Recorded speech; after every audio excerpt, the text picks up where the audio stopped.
Hey guys, welcome to my channel. Today I'm going to be doing a video on my curriculum planner for 2016-2017. This year I'll be having a rising third grader and a K-5 student. So I got this spiral bound at Staples for $4.27 here, which I thought was an amazing deal. Inside cover I just got a few Bible verses and some quotes. There's a little bit of glare. Here we go. On this page I'm going to be putting my address and my phone number just in case it gets lost. That way somebody can contact me so I can get this back since I am putting so much time into it. And this also will be the backbone to my school year. Just another quote that I found on Google, a free printable. This is our year at a glance. I'm going to zoom in just a little bit. I love this one. It's a different version than what we used last year. This one has a key already on the bottom telling me our first day of school, when we won't have school. The highlighted sections are the days we will have school, and so on. And I sort of done it this way last year, not intentionally though, it kind of just happened this way. And I got another Bible verse. And this attendance record sheet from Tina's Dynamic Homeschool. I loved it because it was colorful. She's got a lot of different options, and this happened to be my favorite. I've got my teacher schedule that is obviously not filled out yet, like most. And this page is quite interesting to me. This one is called Tina at Newbie Homeschool. That is where I got this one from. I'm sorry. I think it's a little bit more detailed than I'm going to want to use, but I do believe this will help me at least have a guideline of how my week will run. From imom.com, I got my calendars from July through December. They are absolutely adorable. I'll show you. But unfortunately, she does not have any. This is going to drive me crazy. I printed that backwards. But unfortunately, she doesn't have any for 2017 printed out yet, or online yet, I'm sorry. So I'm going to have to go back and add those later. And here's just another Bible verse, one of my favorites that I tell my daughters quite often. And then we get into lesson planning. I'm not sure if you've seen the tabs on the side. I have them written out. Each one is for 6 weeks worth of lessons. We go 36 weeks. I have a tab for each 6-week section, so it's easier for me to keep track of. Back to this side, I put our main courses down the left. I do color code my kids. My oldest is pink throughout my planner, and my youngest will be blue, so you'll notice that it's pretty colorful when it comes to the writing.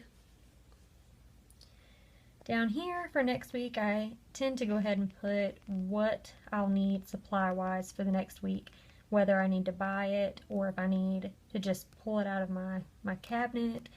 I go ahead and try to put it in their work boxes so that is taken care of. Now here comes our first 5-day week. As you can see, this is a lot more full. Kind of go over that in another video if you're interested. All of the orange is what my girls do together. We do as a family. And this is still very spaced out. I haven't planned anything for science yet because I'm still waiting to get that book actually. And this is just the remainder of the week. I don't ever really put anything in Saturday and Sunday because I have my own personal planner. I put that kind of stuff in. Books and field trips, which is spaced out again by another Bible verse. So our reading logs in my book are pretty detailed, and they're going to be for mostly read aloud books, and we do a lot of audiobooks, so that is what I'm going to be using these for. On to our field trip tracking guide. I will attempt to use this in the best way possible. I think it's going to be good for a good glance, like a quick glance to see where we've been over the past year. There is a guide up at the top. I'm not really sure if that'll be beneficial to use for myself or if I'm just going to use it some other way. We'll kind of see how that goes. I've printed out for these field trip event planners, I believe these will be more beneficial for me to use as a group field trip or on a larger field trip to where I have to contact people, you know, over and over to go ahead and get the field trip scheduled. That way I'm not just jotting it down in a notebook and losing the information. I have on the back of my field trip forms, I have a field trip reference chart, which I think this is probably the most handy thing in this planner this year. I'm always wondering where I can take my kids for field trips that's not, you know, not somewhere that it would just pop off the top of my head, not the park or the zoo or the, you know, the library. So this just gives me other ideas of where I can take the kids if I'm having that little brain fart and can't think. This year I will be keeping grades for my 3rd grader, which is something I didn't officially do last year because it's not required for the state for me to, or by the state for me to do.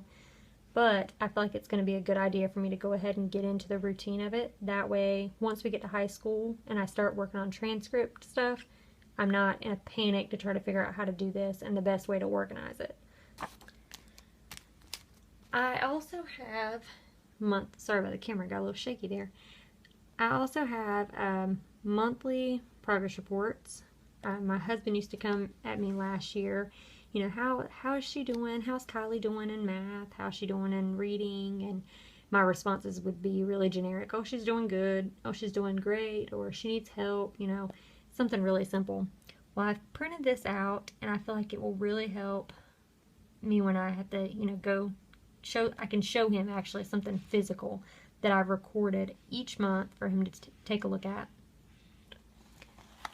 Our last page in our planner is going to be her report card, which I also did not do for my oldest or my youngest last year. Obviously, she was a preschooler. Doing one for my oldest. So, let's get to our last page. I thought it was one of the most important in here.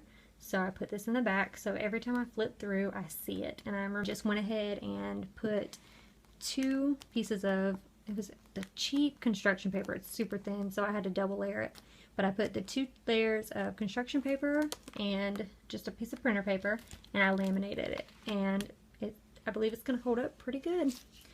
And that is it, guys. That is my planner for the upcoming school year. If y'all have any more questions, just feel free to ask. Comment below.